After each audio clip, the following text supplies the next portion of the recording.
Don't get involved, Matt. Okay. Don't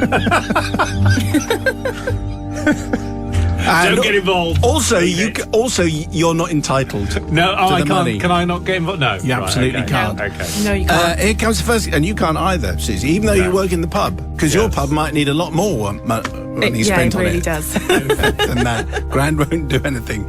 And it might get a round of drinks. So here we go then with the first confession of the week. If you have one for us, send it to confessions@greatesthitsradio.co.uk. If we use it, you get a smart speaker. Today's comes from Jonty.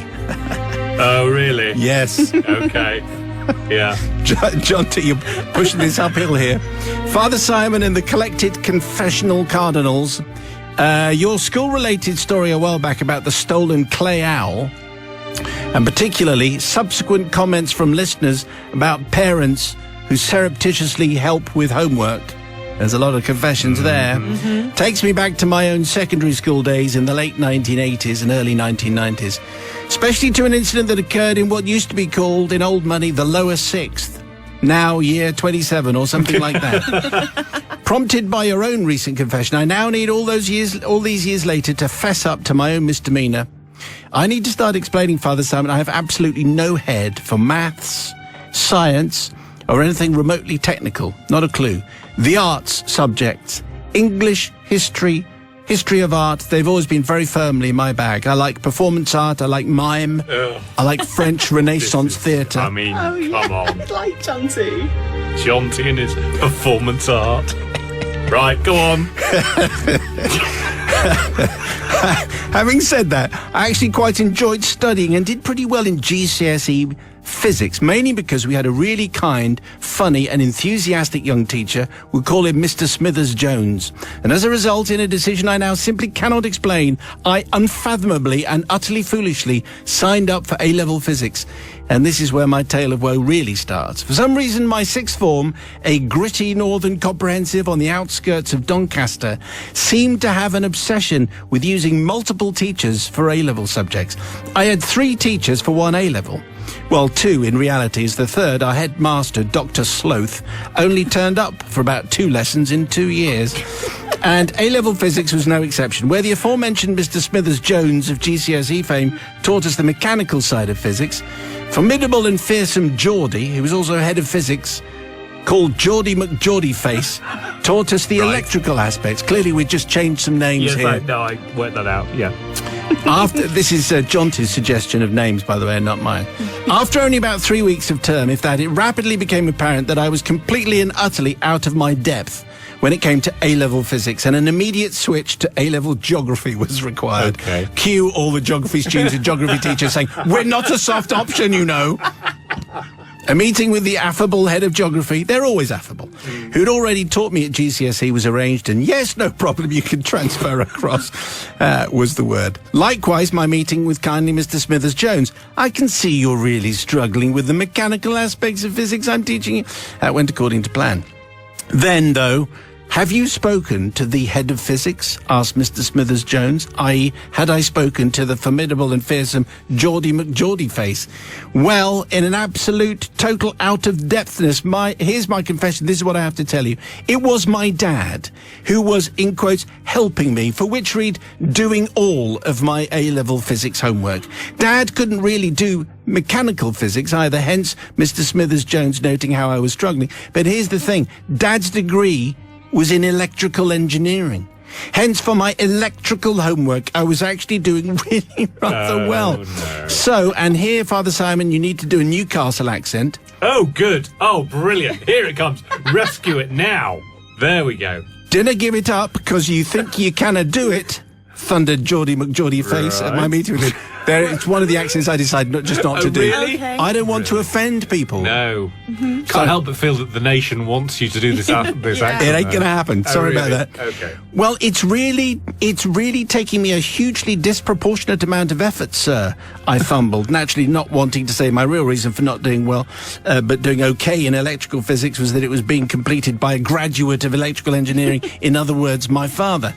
Well, Father Simon, I eventually convinced him by quoting quoting Jacques Brel, talking about the mime legend Etienne de Croix and explaining my love for German expressionist art. At this point, he sort of went slightly glazed. I switched to geography and I ditched the Wheatstone bridges, whatever they are, for the rest of my life. Well, I looked them up. As you know, Matt, the Wheatstone bridges are electrical circuits used to measure an unknown electrical resistance. Resistance, yeah, that's right. As any fool knows. Yeah. But do I feel I ought to seek forgiveness both for misleading Geordie McGeordie face and from my dear and sadly recently departed dad, who for about 3 anxious weeks of term in 1991 had to frantically dredge his memory banks to do his son's wretched physics homework? Do I? Do I think I should? Well, I do think I did. So Jonty, with his performance art and his love of mime, all of these things absolutely perfectly engineered for Matt's top humour. He will pronounce in just a minute, but it's another getting my dad to do the homework confession. Sister Susie from the pub, what do you say? Well, see, Jonty, the problem I have here is you got your dad to help with the homework that he was good at, which is great. That's easy for him. But then you also made him do the physics homework that he wasn't so good at. Now, why couldn't he just do that? That's a poor dad. And for that reason, I'm not going to forgive you, Jonty. I know. Because you shouldn't have got your dad to do both homeworks. Also insulting to geography students and geography teachers everywhere. Just, I can't do it. I know. I'm going to transfer to geography. They'll let me in. Brother Matthew. How unlike someone called Jonty to be living off Daddy's accomplishments. I have a question for Jonty. Why weren't you doing an A-level in performance arts? Which basically involves, do you have a black beret? Do you have a black jumper? You're in. There's your A-level. Boom. So I am going to say not forgiven, Jonty. Really? I mean, come on. With your Jonty and your daddy doing everything for you and your lack of berets, I'm not going to forgive. Okay, well, that's absolutely not a surprise. Matt performing true to form, of course. A little bit of class warfare in there. A little bit of performance art always gets him going. So it's the people's verdict. Do you forgive Jonty, yes or no? On the text 61054, you need to start the text with Simon. That's 61054, starting with Simon. Thank you very much. Tonight's confession came from Jonty, the aforementioned Jonty, and had a cast involving Jonty, Jonty's dad, Dr. Sloth, Mr. Smithers-Jones, and Geordie McGeordie face. Anyway, cheating at physics homework, Dad did it all. People's verdict, in like this. So Matt in Stockport says, as a fellow electrical engineer who doesn't do mechanics, I have every sympathy for the dad. Not forgiven. Sue says, I forgive, as I gave up home economics as I didn't want to make jam. I transferred to geography and passed. Brian says, I'm going to forgive just because it's the only one that Matt hasn't forgiven. And Heidi in Lincoln says, That's true. Not forgiven. It's at times like these that I wonder what Brian Cox would have said. Yes, and I like the geography reference in there as well. Okay, thank you very much. So that's the people's verdict that's in, and the people have decided. Your confession would be very welcome. confessions@greatesthitsradio.co.uk. If we use it, you get a smart speaker. I have to say, I read a whole batch today. Okay. Laxatives? No, there's no laxative. Well, they haven't got through the filter, so there might be some, but they didn't get past Susie. That's the important thing. That's the blockage in the system. No offense. As it were. What a weird bunch of confessions, Kevin. Really? There's some really strange stuff, as I think you'll notice on tomorrow's program. Okay, so here we go with tonight's confession, which comes from Geography Jeff. All right, now we worked very hard making this acceptable for family listening. Geography Jeff says, Father Simon, Sister Susie, and Brother Matt. This is another confession from the noble profession of teaching. I say noble, but having listened to your confessions, I can't help but notice that a disproportionate proportion of wrongdoing seem to stem from teachers. As a teacher for perhaps too many years in a London comprehensive, I'd like to think that during school hours, I have a good nose for extraordinary excuses, lamentable lies, dodgy dealings, and covert canoodling. But the mysterious thing is that as soon as I leave school each day, the teacher radar switches off, and I join the ranks of the innocent and naive. Let me take you back to a warm summer afternoon as I trundled home after another day waxing lyrical about Oxbow Lakes, terminal moraine, and demographic transition model. Classic geography. Classic. We're already in there. As usual, I walked the mile or so home through a local park. Now, said park is situated on a steep hill, levelling off towards the top, where you'll often find games of football of the jumpers for goalposts ilk. To one side of the plateau, here you can tell Jeff is the geographer, the ground sloped down to a gurgling stream. Not so much gurgling, more of an almost stagnant slurry of polluted water with the odd shopping trolley thrown in for good measure. Anyway, fairly often I would pass a group of boys from the school playing football at the top of the hill. Not being much of a footballer myself, and usually weighed down by a bag of heavy marking, it was no coincidence that the ball often was miskicked my way, only to be followed, "Oi, sir, give us the ball, take a shot, sir." I was always disappointed. They were always disappointed with a tame side-footed pass to the nearest player. On the afternoon in question, I was walking up the steep path that ran around the perimeter of the park when I noticed a couple walking down the hill towards me, lovingly wrapped in each other's arms. As I approached the lovebirds, they took over the full width of the path, and it dawned on me that they were deliberately blocking me, and both had mischievous smiles on their faces. "Excuse me," says the gentleman, "do you have a minute?" He held out his phone. "Would you take a photograph of us?" Perhaps there was an accompanying wink, but he may have been just squinting at the sun. All right, I said. What can go wrong? This is just an innocent couple seeking to capture their undying love in digital permanency. Still with my brain several vital seconds behind actual events, I turned to face them, having somehow found his phone in my hand, held aloft to take a photo. No problem, I thought. One quick photo, I'll be on my way. Click, it was done. Two lovers posing at the camera. "There you go," I said, holding out the phone for them to take back. But no hand extended towards me. "No, we'd like a few more, please," said the lady. "We'd like to kiss while you photograph us." No. "Oh, okay," I said in a slightly quivering voice. I was now beginning to suspect something was a little odd, but in typically British fashion, I didn't want to seem rude, so I complied with their request. It was just then that the lady Oh, no. No. seemed to realise what a hot day it was. Oh, dear. And that making the decision to wear a long mac had clearly been an error of judgment. So, in an apparent effort to cool down, she began unbuttoning her coat to reveal her work clothes. When I say work clothes, it was now apparent that she'd come straight from her job as a domestic servant or maid, and a rather poorly paid one at that, because her uniform was ill-fitting. But another couple of photos and I'd be on my way. Click, click. Once again, I went to pass the phone back. Yeah. Not quite yet, said the gentleman. A sense of dread crept over me. "Would you mind filming us?" said the gentleman, with a glint in his eye. Somewhat belatedly, my teacher took a lot out there. Somewhat belatedly, my teacher radar kicked in, and my inner voice screaming, "This is suspicious. Get out before your career ends on the front page of the local paper." I swiftly declined with a firm and overly polite, "I don't think so, thank you very much." No. But as I was about to pass the phone back, something hit the back of my leg. I turned to see a football. "Oi, sir, kick the ball back." I was now in quite a compromising position. Facing the group of boys with expectant faces waiting for my feeble attempt to kick the ball back, I was desperately trying to shield their view from the couple in their working clothes behind me, terrified that they might assume I was participating in the sort of movie which certainly wouldn't be shown at the end of term. No. So I did the one thing I could think of. I picked up the ball, drop-kicked it with all my adrenaline-fueled might. It sailed over their heads, with their eyes drawn skyward, following the arc of the ball. I hurriedly gave back the phone and took off as fast as my walking legs could carry, to the size of, "Oi, sir, what's your problem?" from the football boys. And, "Here, mister, don't be like that," from the now slightly frustrated gentleman and his amorous, if ill-dressed companion. So anyway, I need to ask for forgiveness, not from the couple in question for not getting a much-wanted video to watch in years to come. Frankly, they should have been at home. And also not from the boys. They clearly, "Oi, sir," they enjoyed all of that stuff. But from the one boy in particular who found himself having to paddle in a polluted stream to retrieve the ball because my mighty kick had sent the ball over the boys and down the hill into the septic stream below. As a footnote, I am now a head teacher, and I drive to school simply to avoid similar situations. On the odd occasion we're called to sort out an after-school fight in the park. I pass the site, and the incident and the horror comes flooding back. Perhaps your forgiveness will rid me of this haunting memory, and I can once again walk through the park without fear.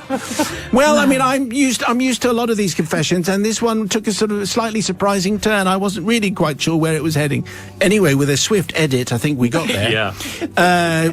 Geography Jeff, the teacher, would like your forgiveness. Sister Susie from the pub. Well, Geography Jeff, what an afternoon, hey? What a walk from home. I feel like you didn't really do that much wrong. I feel like your radar needs a little work. It's a bit rusty. You should probably it should probably go a little bit before you get yourselves a bit too farther in the situation. But also, you've got to think of the little boy who went into the stream. Didn't have to go into the stream to get the ball, so you could just bought him a new one. Buy him a new ball. Hang on. Anyway, so what you're saying? Oh, but I am going to forgive You are going to forgive. Okay. Okay, Brother Matthew. Certainly my walk back through the park tonight after the show has taken on a certain edge. I think this, I mean, what exactly what was their plan? Well, what we're going to do, dear, is we're going to go to the park and just hopefully run into someone who's prepared to take the photos. I'm going to forgive, but mainly because one of the most stressful things I find when I'm going in a park and going past people playing football is that the ball will come anywhere near me, and in my work boots I will then sky it or shank it into a stream, or it'll go somewhere nowhere near them. So definitely forgiven, because we could all imagine where that one was going. Yes, although I was trying not to be perfectly honest. Obviously. 61054 is the text. The people's verdict. Do you forgive Geography Jeff, yes or no? Oh, is it? Right. Anyway, a while back, we did a confession, and it came from Geography Jeff. It was a walk home from school. Strange goings on in the park. See previous confession for details. But some people seem to have come ill-equipped for the rigours of what was going on. Not wrapped up appropriately. Anyway, the people's verdict sounds like this. Yes, Caroline in Berwickshire says, OMG, completely and utterly forgiven. I'm washing up and crying with laughter. Very odd looks from my Labradors. Felix says, forgiven. Funny how often this happens, really. And finally, Brian says, totally forgiven. Brilliant. Topical because of the football, and funny. Although I do have a query for the geography teacher. How can given the velocity of water and how fast it flows, how can the stream really be septic? Thanks anyway. I mean, it's a very, very good point. It's a good point, Brian. Yeah, well played. That's right. Yeah. And those kind of things do happen all the time. You be careful when you're walking home then, Matt. Yes, if you have a confession, we would love to hear from you. And if we use it, you get a smart speaker. confessions@greatesthitsradio.co.uk. Yeah. Just tying it into the music. Yeah. It's all about the music. Okay, right, Matt, pay attention particularly because he's got the football on his phone. Right. Almost half time. It's enough. So here's tonight's confession, which comes from Nigel. Nige. So this is all perfectly fine. It's very good kind of family listening. So we're all fine from that point of view. It's slightly offensive towards DJs. Oh, really? Oh, that's good. DJs do not come out of this very well. Okay. Nigel says, "Hi Simon and your fair and just team. Some are fair and others just won't forgive." Yeah. My confession goes back 22 years when I was a freelance catering manager. I got a job at Ellen Road, home of the mighty Leeds United. Before I go any further, I know some won't forgive me, but that doesn't matter. I really do have to confess all of my sins. It's December, and I was in charge of the Pavilion, a banqueting venue for Christmas parties for companies wanting to give their staff a great night out. The venue held up to 300, depending on the mix of bookings. Every day was the same. A bit like Groundhog Day, you'd say. We'd come in, set up the tables and chairs for the guests, and a balloon company would come in, blow up a bunch of helium balloons that were then tied to every chair. At the end of the event, it was my job to untie all the balloons from every chair, pop them, discard them, and so on. But after a while, I thought, I can't be bothered with this. It became my norm to cut the strings and just let them go outside. I mean, how exhausting must it be to pop a balloon? Anyway. 300? Nige says we had a resident DJ who was the only one left with me in the early hours. One night, he was loading his van when I came out with a load of the helium balloons. The conversation went like this. DJ says, "What are you doing then?" I say, "If I tell you, promise you won't tell anyone."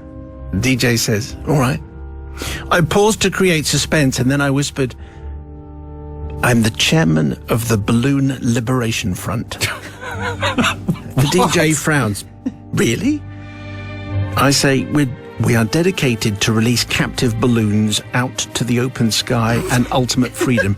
It is wrong to keep them inside, morally, politically, and spiritually. Spiritually, yeah. The DJ says, can I help? At this point, I'm looking for a little sign that he knew it was a wind-up. No. So I say, shall we let them go? DJ says, how do we do that? I say, well, we just let them go. And then we wave our hands upwards and we shout, fly, fly, mighty balloons, you are free. Drift where you may descend when your spirit has left you. Right, yeah. He bought into all of this. It's not natural, I said to him. It's not natural. They're beautiful and should fly wherever they want, not to be imprisoned for our pleasure. It's Quite cruel. right, yeah. Tied to chairs. Yeah. The DJ says, you're right, I've never thought of that before. No. So we're both outside watching these balloons drifting upwards, arms flailing and shouting, fly, fly, and so on to our newly released incarcerated helium friends. And there was still no indication of him realising that this was me just being slightly odd. So I upped the ante. Which way's the wind blowing? I said. I don't know, says the DJ. Why? Well, lick your finger and find out which direction the wind is coming from. So after a while, the DJ works how to do that, and he decides which way the wind is blowing. Oh no, I say, or words to that effect. They're going to be drifting across the M62. I lost 7 last week, hit by lorries. I then feigned upset and pretended to cry. Mr. DJ also got upset at this point and kicked his van door and muttered to himself, well, let's hope they make it, as he got into his van to leave for the night. I saw him one other time. He shimmied over in his shiny DJ jacket. We don't all wear DJ Yes, shiny you do. jackets. Yes, you do. And he whispered to me, I let 20 go last week. To be honest, Father Simon, he might still be doing it. But I do have to ask for forgiveness. This is for the way I misled the poor disc jockey. Can you imagine him telling this tale to his friends in the pub? I also ask forgiveness for the amount of balloons I released over the Christmas party period, because I now realise that this had a detrimental effect on the environment. Now, this, Nigel, I have to say, I mean, obviously you put that in at the end because you realise that's what the people's verdict is going to say. Yeah. So he's just got that in because it's just a way, really, to get some fake forgiveness. Anyway, I think DJ's come out of this rather unfairly. I think Nigel has written the script inappropriately to make us all appear as though we're a bit thick and wear shiny jackets. I think helium balloons are living things. Sister Susie from the pub. Well, Nigel, I feel like it was a good joke, but I feel like you did take it a bit too far. And, you know, sometimes I believe stories that people tell me and then find out that they were winding me up. What, that a helium balloon is a living thing? Oh, I wouldn't believe that, but you know, similar situation. So I just think it's a bit mean on the people that might be slightly gullible, and I feel like you should have put him out of his misery. So, and also obviously the environment. So yeah, I'm not going to forgive. Too mean. Okay, Brother Matthew, what are you saying Well, here? I choose to forgive, and that is because, I mean, I've not got a lot of sympathy for the DJ here, who, frankly, sounds a bit thick. And my feeling is, you know, rude, yeah, but, you know, frankly, with his spangly top on and his willingness to believe in balloons being spiritual beings, frankly, I'm They not going to... might be. Have you thought about They it? might You don't be. know that they're This not. pen might be a spiritual being. Yes. It might What are the be. thoughts on that? Pantheism, I think, is what we're talking about. Really? Thank you. So for that reason, I'm very much in Nigel's corner on this one. I'm going to say definitely forgiven. Okay, so the people's verdict, please. Do you forgive Nigel, yes or no? On the text, please, 61054. First word is Simon. People's verdict is coming in on tonight's confession from Nigel, all about balloons being living spiritual beings and fooling a shiny jacketed DJ in the process. What do people say? So Melody says, I forgive Simon. Anyone that can get someone to believe that guff gets my vote. Martin in Essex says, regarding today's confession, it's given me the biggest laugh all day, so I will forgive. But being an ex-DJ myself, I'm very surprised that I would have believed believe that. And you're absolutely right. We don't all wear sparkly jackets. Correct. Brian says, I forgive your confessor 100%. And may I just say, Leeds 3, Tottenham 1. And finally, Wayne says, forgiven. My colleagues and I at the Balloon Liberation Front were delighted to hear our beloved chairman was able to recruit another to our noble cause and help get balloons back in the wild. Hashtag balloons have feelings too. Excellent. Thank you very much, Steve, for those. If you have a confession, we would like to hear it, please. You send it to confessions@greatesthitsradio.co.uk, and if we choose yours, you get a smart speaker. 13 minutes to 6 o'clock. Here comes tonight's confession, which comes from Pete. Pete, thanks very much for getting in touch. First thing to say is please do not try any of this at home. That's a good sign. Sister Susie's the producer. This is a very important thing to say. Don't try this at home. No. PG certificate, anyway, you have to be very careful about these things. Dear Father Simon and the Fair-Minded Forgiving Fellowship, I'm an avid listener to your confessions feature. Feel I must share with you a shameful deed. For this confession, I must go back to the halcyon summer of 1969, when I spent many joyful hours as an 11-year-old paddling up and down the Thames at Runnymede in my inflatable canoe. Meanwhile, Mum and Dad would bask in deck chairs on the riverbank, reading the Sunday papers, while Mama Cass played on the radio. All the hit references here. Runnymede. Yes, Runnymede and Mama Cass. They would occasionally call me over for a fried breakfast and other welcome treats prepared from our camper van. These were indeed happy times. It's about to get even more Enid Blyton, by the way. On one particular occasion, I'd made friends with another canoeist of about my age, which if you remember was 11, whom I'll call Charlie. We'd spent the morning exploring the local waterways and even laid claim to a small island. Right. Just like in the famous Five. Yeah. I was a good swimmer, but was developing a dangerous sense of invincibility when it came to boating activities. Later that day, his parents hired a sleek wooden motor launch, and having cleared it with my mum and dad, I was soon puttering down the river with my new friend and his family. Sitting on the front deck with my legs dangling over the bow, enjoying the breeze and watching the splashing water go by. Charlie was also enjoying himself at the helm, whilst his parents soaked up the sun and the beautiful scenery. Is that in the helm? Now, psychologists often refer to our inner chimp, that part of the psyche that urges us to act impulsively without fear of consequence. Well, on this particular day, I think my own inner chimp had broken out of his cage, and then, having consumed a generous helping of bananas, had devised an interesting stunt. It's occurred to me there's an 11-year-old in charge of this boat. Anyway, I was holding on to the front mooring rope. That sparkling water looked so inviting. Here, said my chimp, just slide into the water. You can hang on to the rope and get pulled along. What? It's fun. The ride will be amazing. Go on, you know you want to. For a moment, though, sensible Pete dismissed the idea on account of disrupting the family's boating pleasure. However, a tempting opportunity would soon arise. Charlie was quickly gaining confidence at boat driving, as it's officially called, and was now gleefully swerving the craft from one side to the other. Not enough to actually make me fall overboard, but I could easily use it as an excuse to do my inner chimp's bidding. I waited for a particularly enthusiastic maneuver. The boat listed to the right, and clutching, starboard I believe, and clutching the end of the rope, over I went with a loud splash. Like I said, don't try any of this at home. I was immediately faced with a major flaw in my plan. The drag of being pulled through the water was immense, tearing at every sinew in my arms. The rope was sliding inexorably through my fingers. Worse still, my body was being dragged beneath the hull.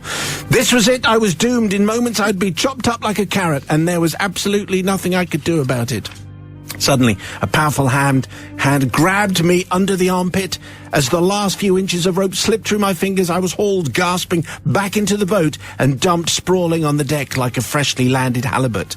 Charlie's dad, who had undoubtedly saved my life, was red-faced with anger, not to mention the effort of dragging me on board. He rounded on the hapless Charlie. Do you see what you did? They all spoke like this in 1969 in Runnymede. He yelled, dealing his son a swift clip round the ear, different times, father, son. Yeah. You could have drowned him, you blithering idiot. That was the swear phrase. Yes, it of was. The year. Yes, yeah. As his mother joined in the tirade, the unfortunate Charlie started howling his eyes out, enduring further criticism upon his questionable boat handling skills. I, on the other hand, became the recipient of much sympathy, tea and plenty of biscuits, and was soon wrapped in soft toweling in case I became too cold. I was starting to feel really bad for Charlie, who had not only been relieved of further skippering duties, but had also been threatened with the loss of several weeks' pocket money. By now, things had gone way too far for me to admit that I had deliberately fallen from the boat. And so, Father Simon, I must firstly thank Charlie's dad for his heroic, life-saving feat, which nearly gave him a heart attack, probably dislocating his shoulder in the process. Secondly, to beg the forgiveness for the blame of the blameless Charlie, who, if he's listening, will surely remember this eventful day, because I have never fessed up until this moment. It was a most unforgivable act of reckless stupidity. I've carried this weighty burden of guilt for over 5 decades. It's finally time to throw myself on the mercy of your righteous team. I still enjoy canoeing, says Pete, on the water in general, but I tend to keep my inner chimp on a tighter rein these days. And jolly good, I would say, for that, because it's a jolly good, what is it, a jolly good? It's a jolly good idea, indeed, Yes. to keep the inner chimp totally under control. Yeah. Pete let his friend down, the 11-year-old who was steering the boat. Anyway, Sister Susie, the voice of responsibility speaks for the nation. Well, Pete, you were only 11. So you know, maybe you didn't know what you were doing, but I have a feeling you did know what you're doing, and you should have listened to sensible Pete, who was talking, and but didn't listen, did you? And I'm afraid after all you should have admitted it. Poor Charlie. Poor Charlie. Poor Charlie. So I'm afraid not forgiven from me. Brother Matthew, what do you say? The 60s, when we let 11-year-olds drive our boats, apparently. I mean, it's far too easy to blame the parents here, but what on earth is going on? Oh, we'll just let our preteen son drive the boat around Runnymede. Oh, is it a motorboat? Oh, yeah, that's fine. And we've got someone who's sitting on the prow, or whatever that bit of the boat is, holding onto a rope. Pete, there is nothing to forgive. You fell in, and you might claim that you jumped in, but I think we can all. I think we're all pretty much agreed that you fell in, and therefore I choose to forgive.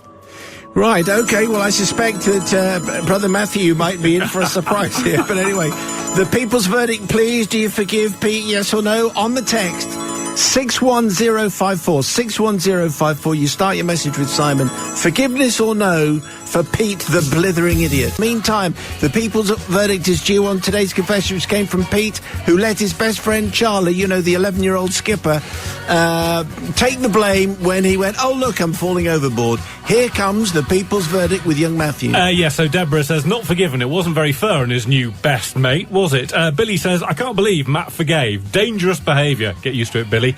Tim, forgive. By the time I was 11, I was a competent first mate in my dad's 2-man dinghy and allowed to go to a sailing camp at Northampton Sailing Club. And finally, Busy Mum says, will you be bringing back the X-rated confessions? Even though you didn't tell the whole thing, you got the imagination working with the snippet you did give. Absolutely hilarious. Forgiven. What we would like is for you to send your confessions. It's confessions@greatesthitsradio.co.uk. I think particularly end-of-term confessions would be good. 60s confessions, different times confessions. And any confession which needs someone to put in brackets, different times.